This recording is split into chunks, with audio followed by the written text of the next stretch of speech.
திருச்சிற்றம்பலம். மேதகு சான்றோர் நூலின் விளைபொருள் விளங்கத் தம்மில் ஏதுவும் எடுத்துக்காட்டும் எழுவகை வதமும் கூறும் போதவை தெளிந்த கிள்ளை பூவையே புறம்பு பொந்து வாது செய்வார்கள் வந்தால் மறுத்து நேர் நிறுத்தும் அன்னோ. அப்புலவர்களும் தங்களுடைய நூல்களின் பொருள் விளங்குமாறு ஏதுவும் எடுத்துக்காட்டும் என காட்டி தங்களது கொள்கையை நிலைபெறுதல் பொருட்டு வாது செய்வார்களாம்.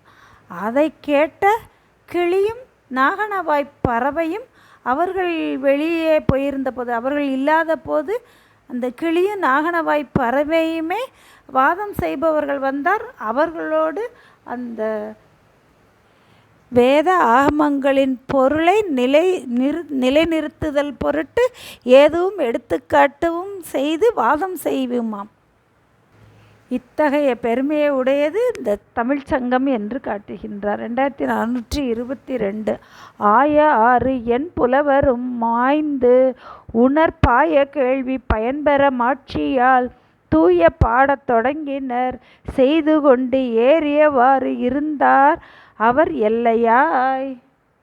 48 சங்க புலவர்களும் தமிழிலையும் திருவருளையும் பெற்று நின்றதால ஆராய்ந்து தெளிந்த நூல்கள் பலவற்றை பாடத் தொடங்குகின்றார்கள். தாங்கள் பெற்ற அந்த அருள் பயனை பிறரும் பெறுதல் பொருட்டு தொடர்ந்து பாடல்களை பாடுகின்றார்கள். பலரும் செய்த பணுவலும் மான் பொருண் மலரும் செல்வமும் சொல்லின் வளமையும் குலவும் செய்யுள் குறிப்பும் ஒத்து ஒன்றியே தலை மயங்கி கிடந்த அத்தன்மையால். அப்புலவர்கள் அருளி செய்த பாடல்கள், தமிழ் பாடல்களெல்லாம் கணக்கில் அடங்காது தூய தமிழ் பாடல்களையெல்லாம் இயற்றி அவையெல்லாம் சொல்வளமும் பொருளழகும், அந்த பாடல்களெல்லாம் சொல்வளமும் பொருளும் ஒன்று போல வேறுபாடு காண முடியாதபடி ஒன்று போல இருந்ததால், அதுவும் கணக்கில் அடங்காமல் தமிழ் பாடல்களும் பெருகி இருந்ததால் யார் எதை பாடியதுன்னு தெரியாமல் தலை மயங்கி கிடந்த அத்தன்மையால் அவர்கள் ஒரு மயக்கமுற்று யார் எதை பாடியது என தெரியாமல் மயக்கமுற்று இருக்கின்றார்கள். வேறுபாடு அறியாது வியந்து நீர் கூறு பாடல் இது என்றும் கோதில் என் தேறு பாடல் இது என்றும் செஞ்சேவே மாறுபாடு கொண்டார் சங்கவானரே. தாங்கள் அருளி செய்த பாடலில் வேறுபாடு காண முடியாததால், எந்த பாடலை யார் பாடியதுன்ற தெளிவு இல்லாததால் புலவர்களால் தமக்குள்ள இது யான் பாடியது, இது என் பாடல், இது உமது பாடல்னு அந்த மாறுபாடு கொண்டு தங்களுக்குள் மாறுபாடு கொண்டு மயங்கி நின்றனர். வந்த மருளுமாறு மயக்கர வான்பொருள் தெருளுமாறும் செய்ய வல்ல கள்வர் சொற்பொருளுமாம் அது மதுரேசர் புலவர் முன் அருளு நாவலராய் வந்து தோன்றினார். மாறுபாடு கொண்டு மயங்கி நின்ற அப்புலவர்களின் முன் சோமசுந்தர பெருமான் ஒரு புலவர் வடிவம் கொண்டு அவர்கள் முன்பு தோன்றுகின்றார். சனகாதி முனிவர்கள் 4வருக்கும் அவர்களுடைய மயக்கம் நீங்கி தெளிவு அடையும்படியாக தட்சிணாமூர்த்தியாக தோன்றி அருளினார்.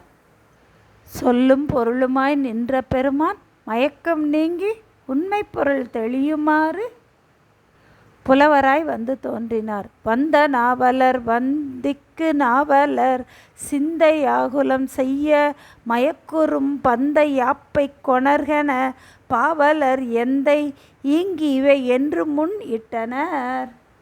வந்த புலவர் பெருமான் அச்சங்க புலவர்களை நோக்கி, உங்களுடைய சிந்தையை மயக்கி மனம் துன்பமடையும்படி செய்யும் அந்த செயல்களையெல்லாம் கொண்டு வருவீர்களாக என்று கட்டளையிட, அப்புலவர்களும் இங்கு இவையே என்று ஈங்கி இவை என்று அவர் முன் இட்டனர். தூய சொல்லும் பொருளின் தொடர்ச்சியும் ஆய நாவலர் அவ்வவர் தம் முதுவாய பாடல் வகை தெரிந்து அவ்வவர்க்கே அவை எடுத்து ஈந்தனர் என்பவே. தூய சொல்லின் தொடர்ச்சியும் பொருளின் தொடர்ச்சியும் தோய்ந்த அறிவும், அதனால் ஆராய்ந்து பார்த்த புலவர் பெருமான் சங்கப்புலவர்களின் பொருள் முதிர்ச்சி வாய்ந்த பாடல்களில் ஆராய்ந்து அறிந்து அவ்வவருடைய மனம் பொருந்துமாறு அதிலுள்ள வேறுபாடுகளையெல்லாம் அறிந்து இது உம்முடையது இது உம்முடையது என்று சொல்லி அவரவர்களுடைய மனம் மகிழுமாறு அவற்றை பிரித்து ஈந்து அருளுகின்றார். வாங்கு சங்கப்புலவர் மனம் கழித்து ஈங்கு நீர் எமரோடு ஒருத்தராய் ஓங்கி வாழ்தீர் என்று ஒல்லெனத் தங்களை தாங்கு செம்பொற் தவிசில் இருத்தினார். அவற்றை வாங்கிய சங்க புலவர்களும் தங்களுடைய பாடல் இதுவே என்று மனம் மகிழ்ந்து இங்கு நீரும் எம்முடன் ஒருவராய் இங்கே வீற்றிருப்பீராக என்று விரைந்து சென்று தங்களை தாங்கக்கூடிய அந்த சங்க பலகையை அவர் முன் இருத்தி அவரையும் அதில் அமர்த்தினார்கள். பொன்னின் பீடிகை என்னும் பொன்னார மேல் துண்ணு நாவலர் சுள் மணியாகவே மன்னினார் நடுநாயக மாமணி என்ன விற்றிருந்தார் மதுரேசரே. தெய்வ புலவரும் சங்க பலகையில் நடுநாயக மாமணி போல வீற்றிருக்க அவரை சுற்றிலும் 48 புலவர்களும் மரகதத்தை சுற்றி இருக்கக்கூடிய மாமணிகளாக நடுநாயக மணியை சுற்றி வீற்றிருக்கக்கூடிய மணிகளாக வீற்றிருந்தனர். நதியணிந்தவர் தம்மோடு 49 இன்மர் என்ன படும் புலவோர் எல்லாம் முதிய வான் தமிழ் பின்னு முறைமுறை மதி விளங்க தொடுத்த வன் வாழு நாள். கங்கையை சூடி இருக்கக்கூடிய சிவபெருமானோடு 49 புலவர்களும்